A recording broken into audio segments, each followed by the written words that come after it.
హైదరాబాదులో ఇప్పుడు మొన్న న్యాయవాది హత్యకి కారణమైనటువంటి వ్యక్తిని పట్టుకున్నారు కదా! అలంఖాన్ అతని కొడుకు. ఇదొక సంచలనాత్మకమైనటువంటి మలుపయింది. అలంఖాన్‌ని అన్ని పార్టీలోళ్ళు ప్రేమిస్తారట. ఈ అలంఖాన్ అనేటటువంటి అతను నిజాం నాటి వంటలకి ప్రసిద్ధట. నవాబ్ చెఫ్ అంటారట ఇతన్ని. ఇతన్ని పాత బస్తీ నవాబ్ అని కూడా పిలుస్తారట. ఇతని వంటకాలు ఇతనికి వండే వంటకాలకి వరల్డ్ ఫేమస్. ప్రపంచంలోని అనేక దేశాలు ఇతన్ని పిలిపించుకుని వండించుకున్నాయి, రాజకుటుంబాలతో సహా. అదే సందర్భంలో తెలంగాణలో ఏ అగ్రనాయకుడు అయినా సరే, కేసీఆర్ దగ్గర నుంచి, రేవంత్ దగ్గర నుంచి, కేటీఆర్ దగ్గర నుంచి అందరూ అతని వంట తిన్నవాళ్ళేనట.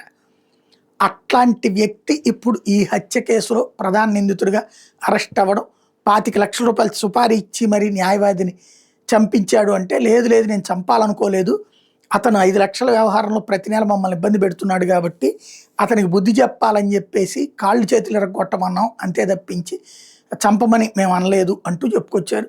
స్వయంగా పోలీస్ కమిషనర్ సజ్జనార్ ఇంత పలుకుబడి ఉన్నటువంటి వ్యక్తిని, ఇతను కాంగ్రెస్ పార్టీకి తెలంగాణ కాంగ్రెస్ వైస్ ప్రెసిడెంట్ కూడా అన్నట్టు అలంఖాన్.